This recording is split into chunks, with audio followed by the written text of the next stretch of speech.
सांख्यिकी पढ़ने वाले एकादश के बच्चों का हार्दिक स्वागत। सांख्यिकी के अध्ययन की विधियाँ, आज हम यही टॉपिक पढ़ने वाले हैं। Methods of studying statistics. देखिए, आंकड़ों के संग्रह करने से पहले जो सांख्यिकीविद यानी स्टैटिस्टिशियंस होते हैं, उनको सांख्यिकी परीक्षण का रूप और अन्वेषण के उद्देश्य की जानकारी होनी चाहिए।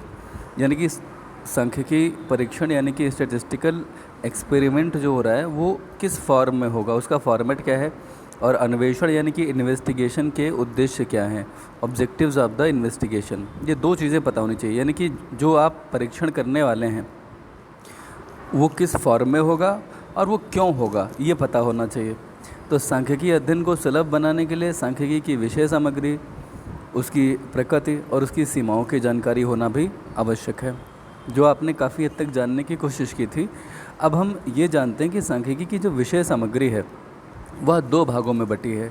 एक तो सांख्यिकी सिद्धांत हैं और दूसरा व्यवहारिक सांख्यिकी है। ये जो सांख्यिकी सिद्धांत होते हैं वो एक वचन होते हैं, और व्यवहारिक सांख्यिकी जो होती है वो दरअसल उसका इम्प्लीकेशन यानी कि उसका प्रयोग है, ये बहुवचन में होता है। तो सबसे पहले हम जानें सांख्यिकी सिद्धांत। दरअसल ये वे सांख्यिकी विधियाँ हैं जिनका उपयोग सांख्यिकी में किया जाता है। इसके अंतर्गत आंकड़े एकत्रित करके उन्हें समझने योग्य और तुलनात्मक बनाने की कोशिश की जाती है, और इसमें यह बताया जाता है कि ये काम कैसे होगा। यूल और किंडाल कहते हैं कि सांख्यिकी विधियों से हमारा तात्पर्य उन विधियों से है जिनका प्रयोग अनेक कारणों से प्रभावित समंकों की व्याख्या करने के लिए किया जाता है। अब जब सांख्यिकी विधियों का प्रयोग करेंगे तो उसमें कुछ सोपान, कुछ स्टेजेस आएंगी। सोपान का मतलब स्टेजेस या स्टेप्स कह सकते हैं। तो इसमें पहली स्टेज या पहला स्टेप है आंकड़ों का संग्रहण। सबसे पहले तो डेटा आपको संग्रहित करना पड़ेगा ना। तो जब आप डेटा संग्रहित करेंगे तो आपको उसमें अनुसंधान का जो क्षेत्र है, यानी कि जिस एरिया विशेष में आप अनुसंधान करने वाले हो, उसी के अनुसार यह निश्चित किया जाएगा आपके द्वारा कि आंकड़ों का संग्रह आप कब करेंगे, कहाँ से करेंगे, कितने आंकड़े जुटाएंगे और किस ढंग से जुटाएंगे, जिससे कि जो आपका उद्देश्य है उसके अनुसार आप निष्कर्ष निकाल पाएँ। आंकड़ों का संग्रह होने के बाद जो दूसरा स्टेप होता है वो वर्गीकरण होता है। इसमें जो आंकड़े संकलित कर लिए गए हैं उनको अधिक सुगम यानी सुगम का मतलब है कि जिनमें आप आसानी से जा सकें, यानी कि जिन्हें आसानी से समझ सकें, और तुलना योग्य का मतलब है कंपेरेबल बनाने के लिए, यानी कि एक आंकड़े का दूसरे से तुलना किया जा सके। तो इसके लिए किसी गुण विशेष के आधार पर उन्हें अलग अलग वर्गों में बांट लिया जाता है। वर्ग यानी सेक्शन या क्लास।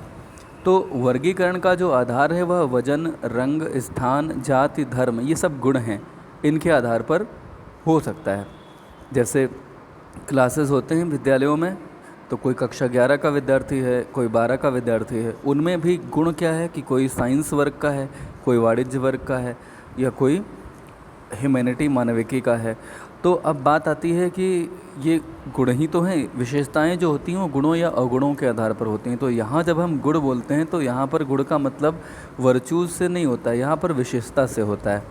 ठीक है, ये अच्छाई भी हो सकती है और बुराई भी हो सकती है, जिसके आधार पे वर्गीकरण हो सकता है। जब वर्गीकरण हो चुका होता है तो आता है तीसरा, टैबुलेशन इसे बोलते हैं। और टैबुलेशन वर्गीकृत आंकड़ों को आकर्षक और समझने योग्य बनाने के लिए उन्हें सारणी के रूप में रखा जाना होता है। सारणी में उपयुक्त शीर्षक लिखकर आंकड़ों को विभिन्न स्तंभों में रखा जाता है। ठीक है, यानी कि कुछ रोज़ होंगी और कुछ कॉलम होंगे, ठीक है, जिनमें ये टेबल बनेंगी, इसे टेबुलेशन बोलते हैं। ये था तीसरा स्टेप। इसके बाद में चौथा स्टेप आता है प्रेजेंटेशन।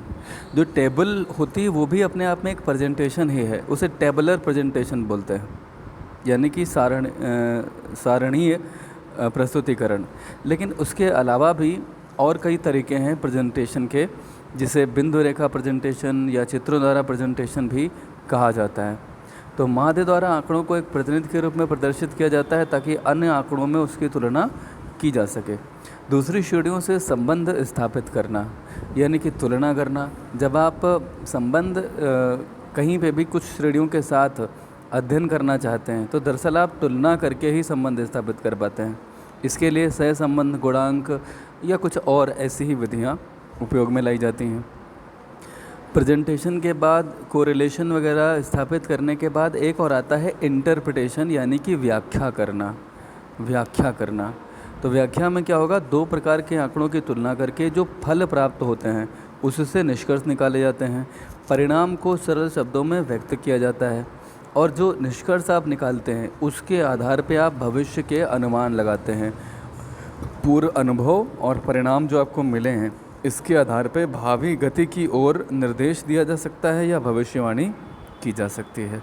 तो ये था आपका सांख्यिकी विधियों में से उनके स्टेप्स। फिर आती है व्यवहारिक सांख्यिकी। तो जो आपने अभी सांख्यिकी के सिद्धांत और विधियाँ सुनी हैं, इनका प्रयोग जब आप व्यवहार में लाते हैं तो उसी को आप व्यवहारिक सांख्यिकी कहते हैं। तब किसी अनुसंधान की अगर हम बात करें तो उससे संबंधित समंकों का किस प्रकार संग्रहण, विश्लेषण, प्रदर्शन, निर्वचन आदि किया जाए, ये सब व्यवहारिक सांख्यिकी का क्षेत्र है। और इसके अंतर्गत हम सांख्यिकी के नियमों, सिद्धांतों को मूर्त रूप देते हैं, यानी कि व्यवहार में लाते हैं, यानी कि आप उन्हें प्रयोग में लाते हैं। तो ये प्रयोग है, इम्प्लीकेशन है उन नियमों, सिद्धांतों का जो सांख्यिकी विधियाँ देती हैं, उन्हीं का जब हम प्रयोग करते हैं तो उसे सांख्यिकी व्यवहार या व्यवहारिक सांख्यिकी कहते हैं।